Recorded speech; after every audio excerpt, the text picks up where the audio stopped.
Carl Jung believed that the mother-child bond is one of the most powerful psychic forces in a human life. Not because your mother is perfect, not because she's a villain, but because she's your first mirror. Before language, before memory, before you could even say I, you learned what love, safety, and belonging meant through her, or through her absence. And if that mirror was cracked, you carried those cracks into adulthood, not as ideas but as patterns. Shadow, attachment, the hidden architecture beneath your relationships. The first mirror. As an infant, you have no separate identity. There is no you and her. There's only oneness.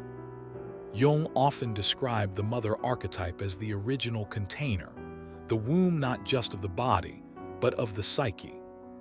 In those early months, your mother isn't just another person. She is the world. Her face is your first mirror. Her voice is the first language. Her arms are the first definition of safety. When she holds you with warmth, your nervous system learns. The world is safe, I am welcome here. But if that holding is inconsistent, distant, anxious, if her love is present one moment and absent the next, the world feels less like a home and more like a storm. This isn't about blame. It's about the deep architecture of attachment, the way your body and unconscious learn to exist. As Jung would say, the psyche is not born in isolation, but in relation. The mother archetype beyond the personal. Jung distinguished between your personal mother and the mother archetype. One is the real woman who raised you with her own wounds, limits, and stories. The other is a universal image of the Great Mother that lives in the collective unconscious. The archetypal mother has two faces. Herb, the nurturing mother, life giver, protector, safe haven. New Moon, the devouring mother, engulfing, controlling, abandoning. Every child meets both faces in some form. Even a loving, well-intentioned mother can't always be perfectly attuned. But here the key. The child doesn't understand context. To a baby, a 5-minute absence can feel like an eternity. A stressed face can feel like rejection. Silence can feel like danger. These tiny, early imprints don't disappear. They sink below consciousness, becoming the shadow blueprints of how you bond as an adult. Attachment becomes identity. You learn to survive love before you ever learn to speak. If your mother was warm and predictable, your nervous system learned trust. If she was inconsistent, you learned anxiety. If she was emotionally unavailable or overwhelmed, you learned avoidance or shutdown. If she was frightening or hurtful, your nervous system learned disorganized attachment, wanting closeness and fearing it at the same time. And here's the part that stings. You don't outgrow this. You become this. You grow up thinking your fears are your personality. Your emotional hunger is neediness. Your avoidance is independence. Your panic when someone pulls away is just anxiety. But what if none of those things are your true nature? What if they're the echo of the way you once reached for your mother? Jung would say this is where shadow work begins. Because what we can't remember consciously, we act out unconsciously. The shadow of the mother wound, doesn't only live in your feelings about your mother. It lives in your relationships now. When someone gets close, your unconscious doesn't see them as they are. It sees them as the original mirror. The first love, the first absence. This is why you crave love but don't trust it. You sabotage closeness the moment it becomes real. You attach quickly to anyone who feels familiar, even if they're wrong for you. You repeat relationship patterns that hurt. Jung called this projection. When something in the unconscious is too deep to face directly, we cast it onto the people closest to us. Your partner becomes the mother you longed for, or the mother who hurt you, or both. It's not rational. It's archetypal. This is why some breakups feel like the end of the world, not because the relationship itself was perfect, but because it ripped open something ancient. The ego's wound. We like to believe we are adults making conscious choices, but the ego is built on top of attachment patterns. When those patterns are wounded, our sense of self is built on unstable ground. This can look like a lifelong hunger for external validation, fear of being abandoned for simply existing, clinging to people who feel familiar even when they hurt you, trying to earn love you should have received freely. Jung warned that what is not made conscious becomes fate. If you don't face your early wounds, you will keep calling them love. Mother hunger, the ache that follows you. For some people, the wound is quiet, a subtle longing, a feeling that no matter what they achieve, something's missing. For others, it's raw. Panic when someone doesn't text back. Jealousy, clinging, emotional volatility.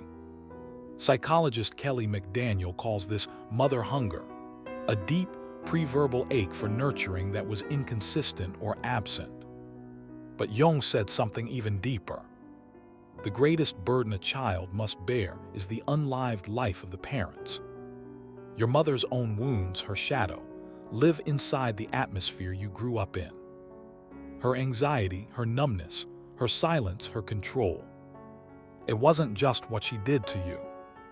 It was what she carried. If she could not meet her own needs, she could not fully meet yours. And so unconsciously, she passed the wound on. This is not about hating your mother. It's about seeing what actually shaped you. The infant in the adult body. You might be 25, 35, 50, but somewhere inside, there's still a small version of you who's waiting. Waiting to be held. Waiting for the world to be safe. Waiting for someone to finally come through. You may have built careers, relationships, entire lives on top of that wound. But the wound is patient. It shows itself through emotional reactivity, fear of abandonment, emotional numbness, constant hypervigilance, relationships that feel like too much or never enough. In Jungian terms, this is the child archetype trying to be seen after being buried in the shadow. And here's the truth. Until you meet that child consciously, you will keep seeking your mother in everyone you love. How the mother wound shows up in love. Let's be real. That partner who pulls away and leaves you spiraling. That situationship you keep begging for crumbs from. That caretaker role you always end up playing. They're not random. Your nervous system recognizes the familiar, not what's healthy. If you grew up with inconsistency, love feels most real when it's inconsistent. If you grew up feeling unseen, you're drawn to people who can't fully see you. If you grew up fearing abandonment, you fall for people who stay just long enough to prove the fear right. This is shadow work, not just journaling or affirmations, but seeing the archetypal pattern underneath your choices. Jung said, until you make the unconscious conscious, it will direct your life and you will call it fate. The devouring mother. Some people don't grow up with absence. They grow up with too much. The devouring mother archetype doesn't leave, she consumes. She controls, enmeshes, fuses. There's no room for your own will. And so as an adult, you may struggle to set boundaries without guilt, feel responsible for everyone's emotions, attract partners who dominate or control, fear being fully yourself. This is still a wound. Love that swallowed you is as damaging as love that abandoned you. The devouring mother is the shadow face of care, love without space, nurture without freedom. The absent mother. On the other end is the absent mother, physical or emotional. Maybe she was depressed, maybe overwhelmed, maybe simply unavailable. This can create emotional self-sufficiency masking deep loneliness, fear of relying on others, belief that love is earned, never given, discomfort with vulnerability. These wounds can live for decades under the surface. You might look successful, independent, even confident. But beneath that is the quiet sentence: no one will ever truly be there for me. This belief doesn't live in your thoughts. It lives in your nervous system. Breaking the spell, conscious separation. Jung believed that true psychological growth involves differentiation, separating from the archetypal grip of the mother to become a whole individual. This isn't rebellion. It's individuation. Individuation means facing the wound without letting it define you. Seeing your mother not as a goddess or monster, but as a human. Taking back what was projected, both love and pain, and making it your own.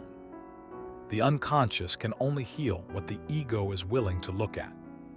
And yes, it hurts, because the child in you still wants her to be what she couldn't.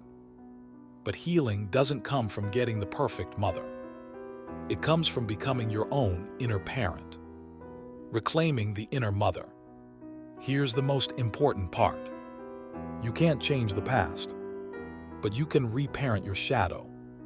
This means creating safety inside your body, meeting your own needs with warmth instead of shame, allowing the buried child to feel what it could, learning to trust love that doesn't come wrapped in pain.